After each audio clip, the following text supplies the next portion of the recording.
We have Mike McDermott here, CEO of FreshBooks, and FreshBooks, I think, is become one of Canada's darling Web 2.0 companies. It's seen in the news a lot.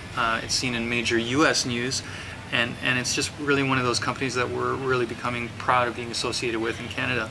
So, Mike, what can you tell us about the journey and what you've learned in starting a business in Canada, and what advice you might have for entrepreneurs who are trying to follow in your footsteps?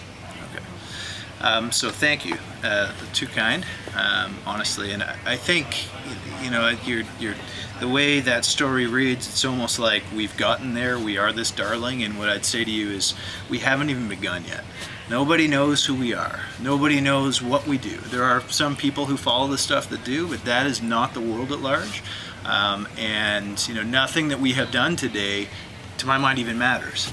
Other than we've got to start, and we've had the good fortune to put a lot of little steps together. And I think for somebody who's building a business in general, we have this concept of FreshBooks, and other people have it out there as well, but there's no silver bullet.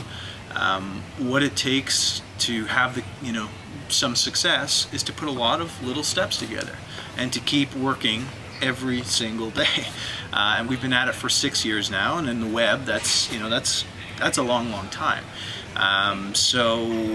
With respect to building a business in Canada, for me, it's great. I love Toronto. The more I travel and get away from Toronto, the more I get back and think this place is amazing. It's a massive market.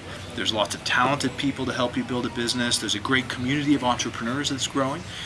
So for all these reasons, it is great to be in Canada. What's really tough about Canada, and kind of flies in the face of what you're saying at the start a little bit, and is that people here do not like to celebrate successes.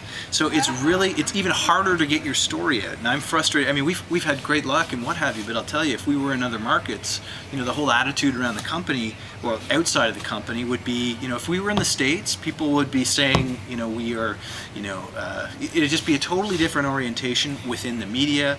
And that's, and I think that's one of the things that actually holds Canadian companies back, is that there is a reluctance to write about something until you are rim. There's no covering a story that is nascent, and that's a shame. Having said that, though, I love it here. There's lots of smart people. I wouldn't trade it for the world, and I think there are some hurdles to climb in terms of capital. And I think that people who invest up here my experience has been that there's no comparison between venture companies north and south of the border. There just isn't, and that's a shame, because really it's a mindset. So there's no excuse to not have a bigger mind with regards to these things. But that's been my experience so far. And the flip side of that is, though, thanks to the web, U.S. capital's moving in this way, and so that's something to be glad for. Now, I see you as a bit of an anti-search guy. You came from search, and you did that before you started FreshBooks, and now you have this amazing site that you really talk about not practicing regular search principles for, talking about user experience a lot. Tell me about that. What's your key strategy around search for your site, or attracting visitors to your site organically? So my whole strategy is like, what's best for the end user right now. A lot of people, and we, sort of in that presentation, I led you through a site that we built for search and a site that we built for people. And my background was search, right? So my orientation was designing things that search engines like. And, in hindsight, since we've made the switch, it's better than 10 to 1, like 30 to 1 difference in the success between a website that was built for search versus one that's built for people. That's been the biggest shift. I designed for people, not search engines. Search engines impose a lot of constraints. You've got to have this keyword there. You've got to use this tag then. And those are not things that an ordinary person recognizes or appreciates. So we try to design a lot of little experiences in a website.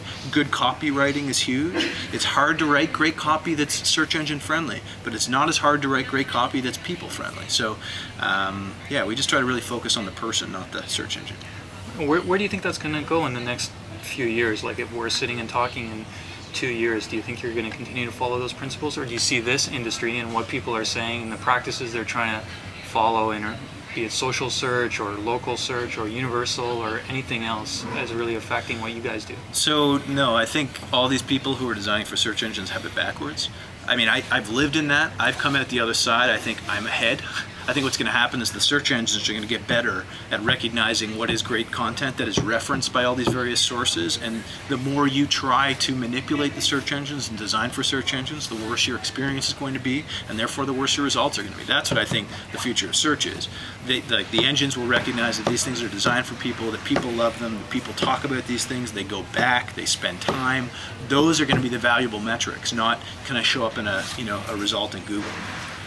So it sounds like you're back to the basics of like build a good store, build a good place where customers like to go and congregate, and they'll come. Yeah, I mean, so I talked about this in the presentation today, but we have a guiding philosophy for how we do things at FreshBooks, which we call 4E, which stands for execute on extraordinary experiences every day. And this relates to our website, this relates to how we answer a phone call. We got a million ideas. We need to execute on these ideas every day. To be extraordinary is not hard, right? Having a fun photo on a website, writing some great copy that someone didn't expect, it made them chuckle, that's extraordinary. They phone you, they phone a website, a number on a website, get a live person, that's extraordinary. Experiences, all those things I just mentioned are experiences for an end user. Calling, reading a copy, laughing, and doing things every day. So you need to wake up and be consistently delivering these experiences to people. So it's a consistent experience people have with your brand. That's the future. You have enough consistent experiences that are great. People are going to talk about you. They're going to write about you on Twitter. They're going to write blog posts. They're going to become fans. Look at Apple. Does Apple worry about search? No. Mm-hmm.